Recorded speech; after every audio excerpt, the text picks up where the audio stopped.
Hello and welcome to Property Mastermind Podcast, episode 198.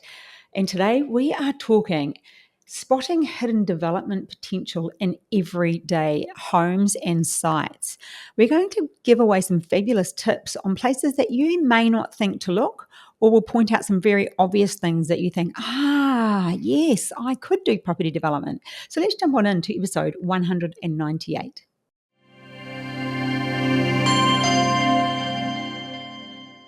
Hello and welcome to episode 198. I'm Hilary Saxton. This is Bob Andersen. Hey, Bob. Hi, Hilary. Oh, I've got to give away the book. There it is, way over there. This week, the book goes to Daniel Sumner. Daniel, you're going to love this episode because it's something you and I have discussed this week. So I think you're going to get a lot out of it and get uber excited. I know you're on holiday, but you'll listen away and be very excited. Also giving away a copy of 3 Wines In. Daniel, this one goes to your wife.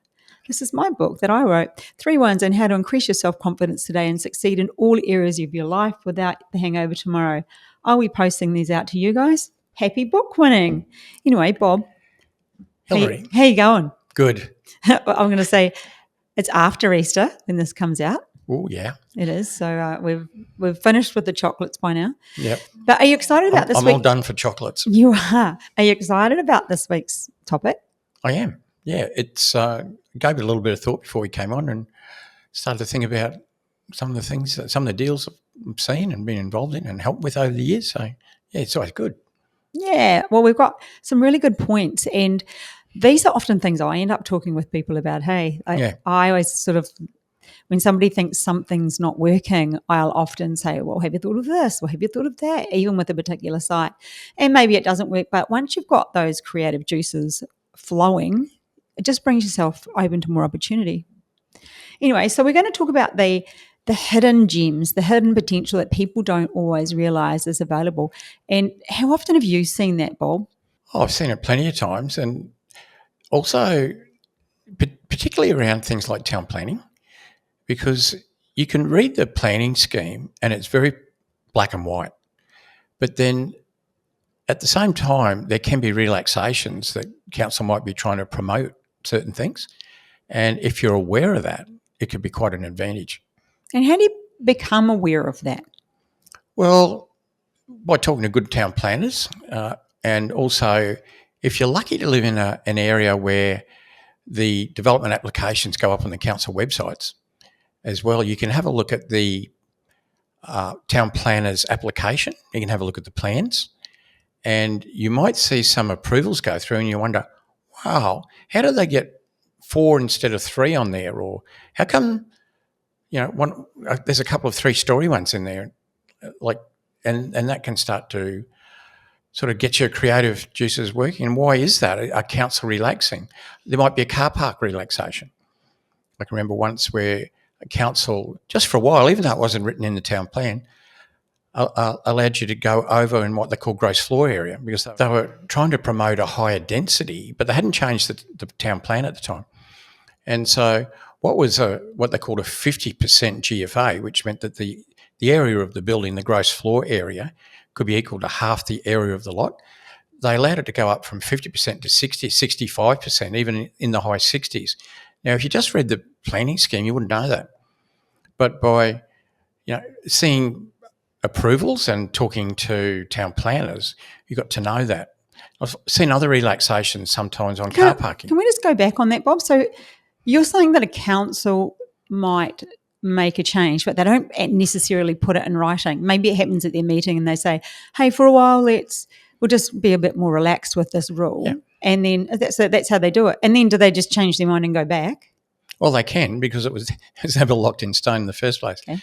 But I mean, it's a funny thing to think councils are actually helping, but the councils are under pressure as well from state governments to do things. And what we're going to say about parking? Well, for a while they were allowing relaxation on parking on townhouses if you're in a certain distance of, say, a railway station or a bus interchange, or even something like a Westfield. And I remember one site I looked at, it was almost over the road from a Westfield shopping centre and about 300 metres to a railway station. And they allowed a pretty decent relaxation in car parking, because they're saying, well, people that live there don't really have to have a car.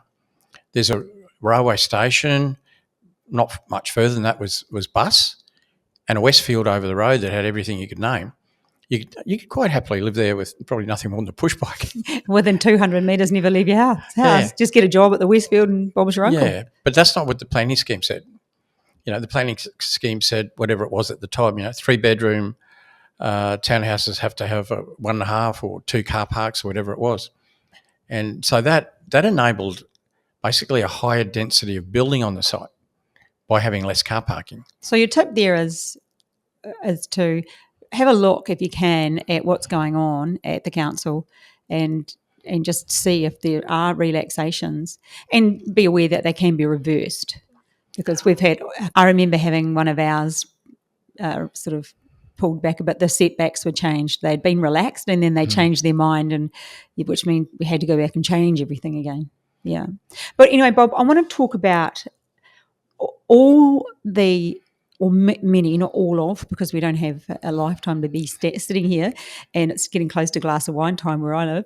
But I want to talk about the opportunities that are available that you need to learn to look for if you're wanting to get into property development after you've got yourself fully educated, no winging it, no hoofing it, just invest in yourself and then think, okay, I'm really going to do this. So the first one is looking for large backyards or wide frontages. What's the reason that they are, more sought after, or a hidden gem, even if it looks like it's not developable? If they have either of those, how could that benefit? Yeah, well, it probably will come down to the planning scheme in those sort of circumstances. So if we're talking about, let's say, a residential zone, the least dense, we'll call it that, because it's no good calling it something, because every council in Australia will have their own name for it. But it's the sort of zoning where typically you'd have one house on one lot. And when you get to a certain size lot, it might be possible to either subdivide and cut off the backyard, or if not subdivide, at least put a secondary dwelling on it, which some people might call granny flats, or call different things as you go around the country. But a big backyard, it's a waste of, well, when I grew up, everybody had a big backyard. Like where I lived and where I grew up, it was all quarter-acre blocks, like 1,000 square metres, and that was considered an average lot. Whereas these days, I saw a lot for sale the other day. It was advertised as a large lot, and it was 500 square metres. And I guess in some places that would be a large lot.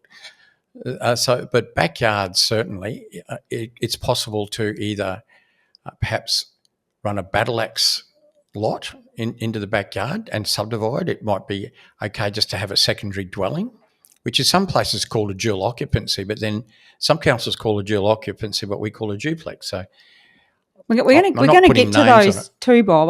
We are going to unpack that a bit more, because people know about them, but when we talk about them as comfortably as we do, and people realise that so many people are doing these, and people in our community mentoring students, we've just got so many people doing these types of developments. So let's just work our way through them. So we've gone with the, wide frontage is one you mentioned there. Yeah, wide frontage. That can be a help. Well, and the reason we're going for this one is also because it's renovate the front potentially, and then do that subdivision. So you've got a renovation and a subdivision, and you can either sell that or you can develop on it. And what would be the determining factor, Bob, whether you would A, renovate, B, not renovate, A, build on the back, B, just subdivide and sell as is? Well, as far as renovating or not renovating, I'm not the world's greatest renovator, as you know. I've acted as your lackey, you're pretty good tool carrier in renos that you've done. But sometimes, look, there's two trains of thought there. One train is let's not spend money on the reno. Let's leave it for the next guy and just sell it at that particular price, and not have to go to the trouble of renovating. Leave it for the next person would then buy it and renovate it. The other way is, well, if we renovate it, do we get more money? In other words, do we spend $1 and get $2 back? And if you've got the money to do it, the time, the nous. If you've got $1. and you're going to make $2 out of $1, you'd probably do it. That's probably a personal thing, really. And also, when you're doing something like that, that could also be affected by if you choose to stage it. It might be that you do the renovation on the front, to live in, or to sell off and use that money to fund the back half of the development. That's There's a lot of flexibility in such a small development, really. way more than people think. Yeah, and then the same thing in the backyard. I mean, if you can subdivide it, do you just subdivide the lot off and sell it, or do you build on it? You definitely, well, when I say definitely, you have to do your numbers. I shouldn't say definitely anything, but typically in a good area, you'd choose to build on the second lot.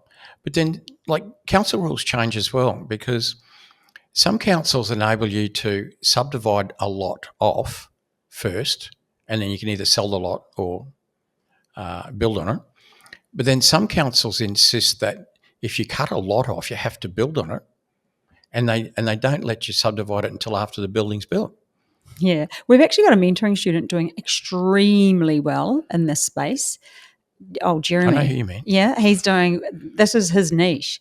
By renovate the front, subdivide, build on the back, and he's having. Well, he builds on the back, then subdivides, because where he that's is. what he has to do. Yeah. So, Bob, the next time, what about old homes on big blocks? Like older homes, they often tend to sit forward on a big block, don't they? And that's really an opportunity to do what you were just saying: subdivide or build or renovate, or whichever strategy you want to use. But when you have to make that decision, not that you've had to make it too often, what would be the deciding factor for you? Well, it's back to the old house: renovate, not renovate, subdivide. Can you subdivide, or do you have to build first? What would you do? You're the renovator. I'm putting it back onto you. I love a reno, so I crave doing a reno, something I actually think about on a regular basis. But I would run it numbers. It would just be like which is more highest and best use, not only of the land, but of your cash flow and and the money that you have and what your plan is, what you want to do. If you're just doing this for, little bits of cash here and there, or if you have a plan, you're heading towards something bigger, that would be my move forward. Well, Bob, what about things that they have to check, like zoning? How does that impact for, adding on to, like, finding those wee nuggets? Have you ever been impacted by zoning where it really worked in your favour and that was the best thing ever? By zoning, yeah, because we've just talked about small subdivisions, and we talked about whatever the zoning's called in that particular council, where you typically have one house on one lot, and that's that I'll call it the bottom zoning. The next zoning up above that, in terms of density, with some councils it might be a duplex, but with some councils it goes straight into things like townhouses. And there was for a while there was an opportunity, and I think a lot more people know about it now, but I'll just give you an example. A lot of people knew in this particular council that the minimum lot size was 400 square metres. And so if you had an 800 square metre lot, you might well be able to subdivide into two 400s. And so in their mind, they're thinking, okay, minimum lot size 400, have to have 800. But what they didn't realise is the next zoning up, which is what we might build two-storey townhouses, the minimum lot size is not 400, it's 300.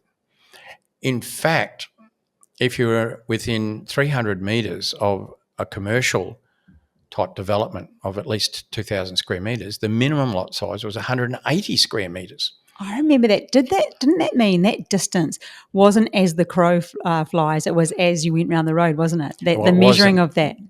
Yeah, it was initially, and then they changed it as the crow flies. Oh, did they? Yeah, but you see, what the situation was, there was blocks of land that were too small to build they had townhouse zoning. They were really too small to build townhouse development, but you could subdivide them because the minimum lot size in that zoning was less than most people were thinking because they're thinking of, the bottom zoning where it was 400 metres. And so it was a great opportunity to do 300 square metre lots. In fact, some of those went through council a little bit under there. I saw some go through at 550. Wow. So a 550 lot getting cut in half, which I think 275, although the minimum was 300. If you could prove that you could design a house and met privacy provisions and setbacks and that sort of thing, they let you do it. And a lot of people weren't awake up to that. Obviously, these sorts of things, in time, more people wake up to it. But that was a good opportunity for a while, and I did some of those. Oh, fantastic! And you're saying that's a good opportunity, and that's what this is about. It's about spotting those hidden gems and just being aware. And so often, it's about, when I say luck, but you get more and more lucky the more time that you spend researching, understanding, doing, having conversations, and the more skilled you are, or the more you understand, the more blimmin' lucky you become, really. So, Bob, what about the next one? Is, I know you love these, and that's why I've got it on here, corner blocks. Oh, I know. I knew you were going to say that. What does a dual street access actually mean, and why are they often a hidden gem? So they're two different things, or they can be. So when you're talking about a corner lot, you're obviously talking about, it has two road frontages, and one road's 90 degrees from off the other. And we all know what a corner block is. You can have dual access where you can have a rear access as well. So that's a little bit different. If we just stick to corner blocks, I do love them because I've done a lot of corner blocks. In fact, we just finished a duplex on a corner block. So that can enable you to, that second road frontage can be really helpful, because you end up with perhaps a better shaped block. If you think about a 40 metre by 20 metre lot, that's roughly 800 square metres. Now that's a pretty common size with some councils. They're everywhere. So if you've got what we call an enclosed lot, which is not on the corner, it's got a neighbour each side, and you subdivide that in two, you end up with a 40 metre by 10 metre lot. Now, it is a bit restrictive in terms of what you can build and design, but you certainly can. I mean, there's plenty of designs around for 10 metre lots. But I can remember in one council where you could do that, and you had quite a small setback. You only had to be a metre from the side boundary. But then what happened is that they then made it, after a while, 1.5 metres, and so you end up with a 7 metre wide house. What a lot of people didn't realise, and I suppose a little bit of a gem there, if you infringed on that setback, council would let you do it if the neighbour agreed. So was this asking for forgiveness or permission? Oh, well, you had to ask for permission. There's no forgiveness because you wouldn't get it approved. So let's just say the setback now became 1.5 metres. However, if the neighbour was okay with you building a metre, that was okay. And so, but what you actually do, if you did that subdivision, let's just say you had a 40 by 20 and you split it up the middle and it was 40 by 10, that there's a common boundary, and you're your own neighbour. Oh, of course. So you allow yourself to do it. Yeah. So when you're looking at it, if you're looking at the left-hand lot, the right-hand neighbour is you. If you're looking at the right-hand lot, the left-hand neighbour is you. So you give yourself permission on one of the boundaries to relax, because you're not going to deny yourself permission, are you? Oh. And so that doesn't sound a lot, like a 0.5 metre. But when you've got a really tight design, that extra 0.5 metre for the full length of the house, can make a difference. That's what I was thinking. It's not necessarily width. That's for the full length, that 0.5 metre. We went to that open, that builder that you'd used a few times, and he did a few Hampton-style houses. We went to the grand openings of those, I remember. Were they those sort of sites? They were quite tight, weren't they? Yeah, they were smaller sites. A lot of those were built on 40 by 10s. Yeah. Yeah. They seem narrow. Very lovely. Still beautiful homes. Yeah. So back to the corner block. Yes, sorry. We've Let's say you had an 800 metre corner block. Well, what you could do is cut it off the long boundary. So whichever street has the long boundary, cut it, and you end up with a 400 metre lot that's 20 by 20. Yeah, perfect. So that's a square lot. You have to go to 2 stories really to make it work, but you probably would anyway on a 40 by 10. But that can give you a lot more design flexibility as well. It also gives you 2 totally different road frontages, and you could make the houses different. You can have different floor plans. Or what you could do even, you could have identical floor plans, but make the facades quite different. So they look like two totally different houses off two different street frontages, but they could be the same floor plan. Oh, there's a bit of a hack, Bob. And you could build them both at the same time. And you could still also, with a corner block, you could do the whole reno on one and develop on the other, because if you're not necessarily have to going down with a battle axe, like the narrow driveway beside the house, if you're on a corner, you could have its own access. Yeah, more opportunity there. Yeah, that's why corner blocks are great, because this particular council I'm talking about, although the minimum lot size was 400 square metres, if it was a battle axe block, it had to be 600. So you then, if all you could do is a battle axe block in the back, you really needed 1,000 metres. You'd have the 400 metre lot at the front, and then the battle axe entry lot had to be 600. So you need 1,000 metres to do that.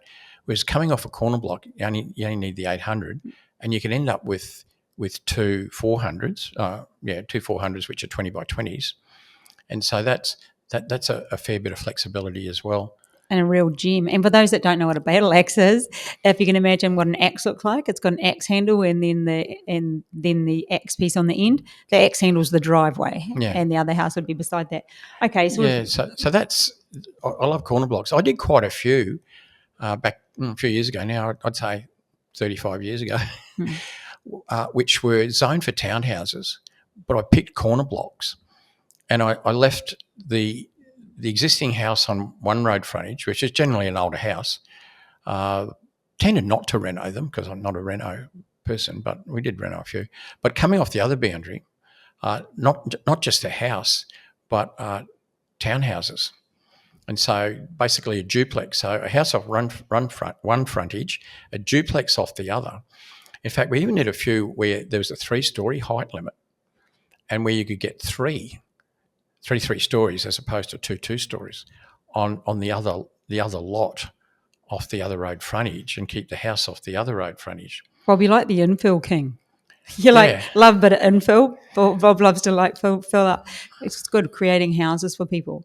Hey, so what about something that can be overlooked is the granny flat that's already there, and the renovation on that? You know, the ability to just make money from maybe either putting one on there, renovating that one, like leaving it there if it's already there, but still doing a development on the site. Have you ever come across that where somebody kept the granny flat, tidied that up? There's a house with a granny flat. Yeah, and maybe they knocked the house down but kept the granny flat. Have you ever come across that one or not really? Granny flats are a fairly new thing, really. So you tend not to see that in areas, in infill areas. The granny flats have become quite a popular thing to do. Do you think that's going to grow as an industry or as a business because of the shortage in housing? Yeah, it has. The thing is that in many cases, depending on the council, you can't subdivide off the granny flat.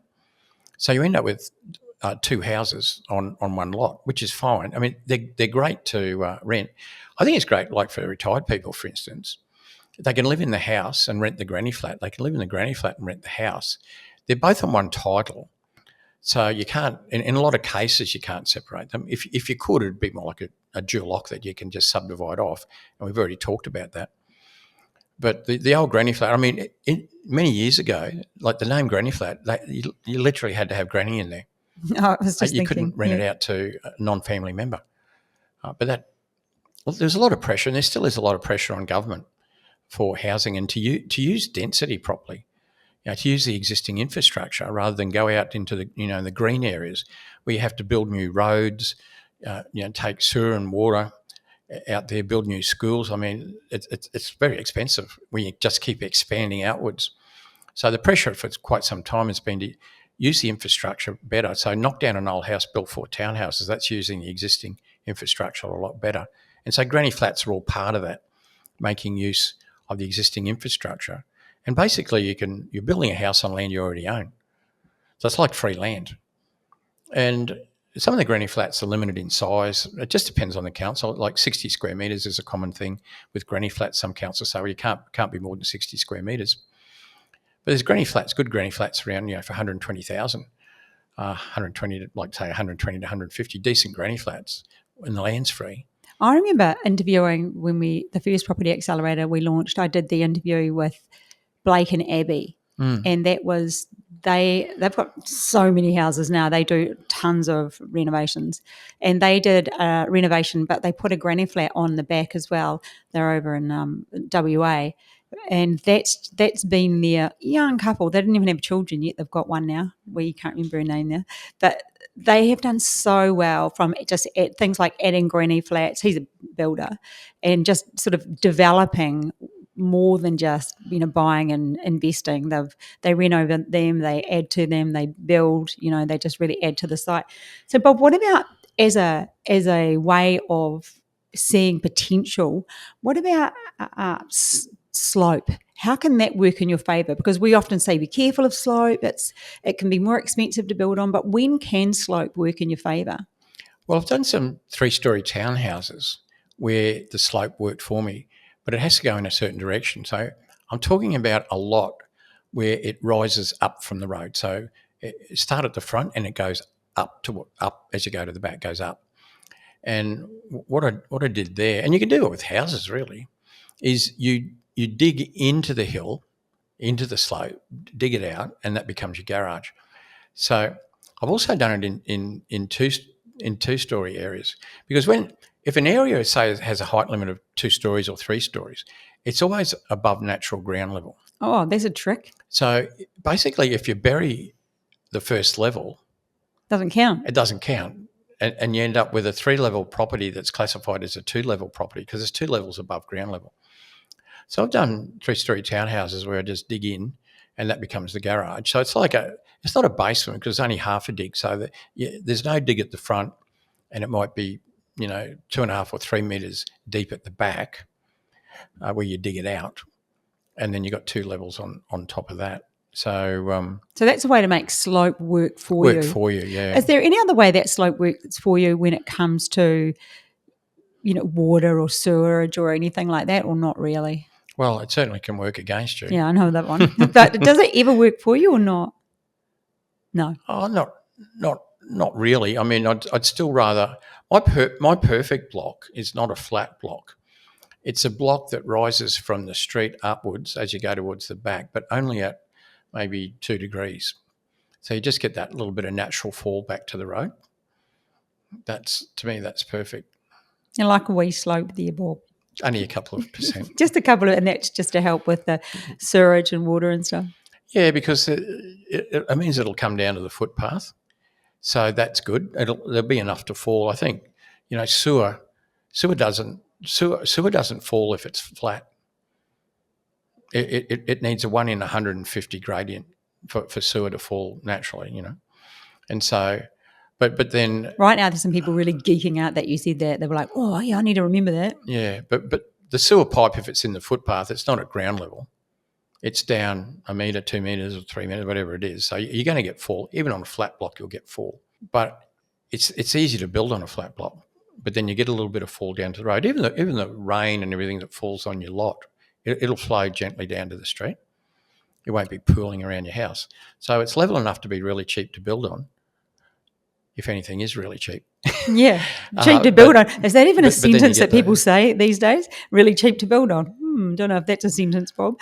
So, Bob, what about the obvious, but people don't always realise it, that when there's other stuff going on around you, that's a really good tell that this could be an area you could be looking into, yeah? An indication, yeah. So you've got to be a little bit careful sometimes, though. But look, let me say a couple of things. If a place is busy for activity, there's a lot of building going on. Some people think, oh, well, there's too much building going on here. There's going to be an oversupply. They might think that. And they might be right, but they might be wrong, because that depends on the take-up. So you could have an area where, let's say, 10 townhouses a month come on the market. But if 10 townhouses a month sell, then that's in equilibrium. You could have another area where 6 townhouses a month come on and only three a month sell. Well, you're going to slowly build up a reserve of townhouses. So it's got nothing to do with how many are being built or how busy it is. It's what the take-ups, what the sales are as well. And so you could say that about activity. It's it's a pretty good indication that something's working. Look, my attitude is this: most developers don't just develop using their own cash; they borrow money. In fact, even if you had the cash, you're better off doing 3 or 4 projects with your cash and borrowing, getting the leverage of money. But so most people borrow. Now, financiers don't lend on deals that don't stack up, and they don't take your word for it. They take the word of the valuer, and also in terms of the construction, the quantity surveyor. So if somebody is developing, there's probably a 95% chance they're borrowing funds to do it. And if they are, then it must have stacked up. I need to add to that, Bob, because that is why financial feasibilities are so important. And people think, oh no, sort of that, like your quick 5-minute feaso, where that's the feaso you do before you actually do a real feaso, whether it's your kind of decider, right? Yeah, I'll look into that properly. The reason you do the good one is the big one, is that's what your financier wants to see. And people sort of, I think they forget that. So while we're on that, actually, we did a free financial feasibility session today at lunchtime. Very well received. But if you'd like a copy of that, I'll just put a link below. We put it straight on YouTube, actually, so you'll be able to watch that. You did a great job. It was really interesting, great comments, and people loved it afterwards. So just covering off on things that need to go into the feasibility. But just recapping on what you said, if there's stuff going on, the importance of a feasibility is to get finance, and those people, if they've borrowed money, which is a 95% chance they have, then they've done a financial feasibility that's impressed a financier and valuer, etc. Yeah. The other side to that is, let's say there's not a lot of activity going on there, but it's in a decent area, and you're trying to work out exactly what you can do with this lot. And you might look down the road, up the road, across the road, and see what other developments might have gone on in relatively recent times. And let's say you look across the road and there's a 4 townhouse block. That's the same size lot as yours, same street. It's going to be the same zoning 99% of the time, it would be. And so you think, okay, I can get 4 on there. And you go away thinking 4. The problem could be this: what if the planning schemes changed between now and when that was done? It might be 2 years ago. It looks pretty new, and it would be, but has there been a change? And there have been changes. For instance, in some areas where you could previously do a 3-story townhouses, they ended up bringing them back to 2 stories. So you might look at a lot and think, I can get 4 3-stories on there, but no, you can't anymore because it's changed, or it could be 2 stories or whatever. Or it could be the reverse, that, we're talking about the gold, those gems. Maybe since then there's been a wee relaxation, and so you actually can get more on. You can do more. But also remember, more is not always better. It's highest and best use and what's going to give you the most profit. Does that sound bad that I say that? No, surely it doesn't. No, and that's why it's good to keep in contact with a couple of different town planners all the time who are familiar with your area, with your patch, and just see, what applications are going through. And like I said at the beginning, you might be in a council area that has a really good website where all development applications get posted up there, and you can have a look. You can look at the development application, you can have a look at the architect's plans, you can have a look at the report from the town planner, and you can follow these things. You can see if they get approved, and if they do, or maybe on the odd occasion they might get knocked back, and then old developer will have to take the council to court and bell them up. That's not really what happens, but that was something that did happen. Actually, while you're on councils, Bob, that's another thing that is just a really good tip too. Some councils are really pro-development and make it quite simple. And I think we alluded to it maybe recently in a podcast, but we had some really good experiences. We've had one horrifically, terribly bad experience, which the incident almost, we have to call that one. But anyway, we're getting there. But we've had since then a couple of really great experiences. So sometimes, especially if you're new, maybe just be a bit mindful. You want to have a good experience on your first development, don't you? Because that really paves the way. You'll have a great learning experience. You'll have a great energy about it, like anything. And when that happens, it just makes life easy, and it's great. So realise that some councils, if we were allowed to swear, we'd use a swear word, but we're not allowed to swear, so we won't use a swear word. And and some are like fantastic and really pro. Yeah, some are pro development, some are a little bit anti. That can change in time. There's some councils, look, talking to a town planner can give you a pretty good indication. They can say, well, look, that's a really tough council, that one. Maybe the adjoining council, you might want to look there because they're far more relaxed about things, and you can hear that. It's probably good advice, really. Yeah. Okay. So, Bob, I think we could pretty much wrap up this week's podcast. But I've got 5 questions that you might like to ask before you buy a site, and you can add to them. What does the zoning allow here? Would you say that's a good question? That's always the first thing you ask is zoning. I've seen people going down some dry gullies because they didn't find that answer out first. Okay, the next one, and this really applies to the renovators who are going to reno the front and build on the back, or reno back and build on the front, or reno down the side, or however you're going to do it. Are the existing structures in good shape? Because there are different types of renovations. There are obviously your structural and your cosmetic. And when you've got a structural reno and it's less structurally sound than you thought it was, it can be a little bit, frightening and costly. So that's number 2. Number 3, can I have access to the rear yard for vehicles or future builds? Another good tip. Particularly, yeah. You might not want to sell off the front property immediately, even if you can. Another question is, have similar properties nearby been developed? Good question. Last question is, what's the existing strategy? Will I buy? Will I hold? Will I sell? You can do a mix. Yeah, will I mix? Will I stage it?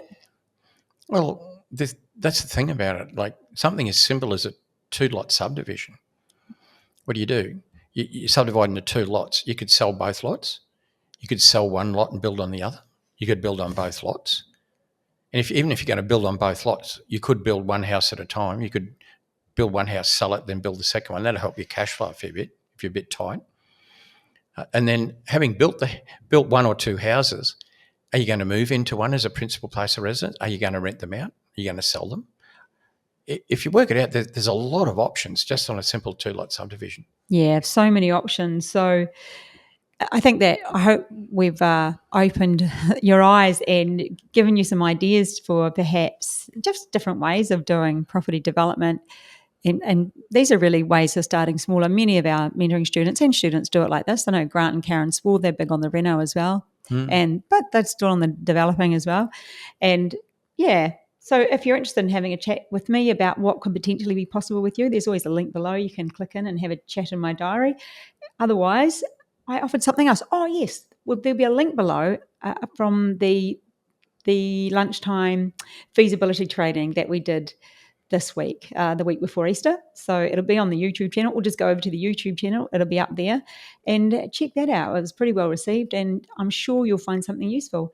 So that's about it from us, Bob. Good conversation. Good chat. We'll chat to you guys next week. Hope you picked up something amazing.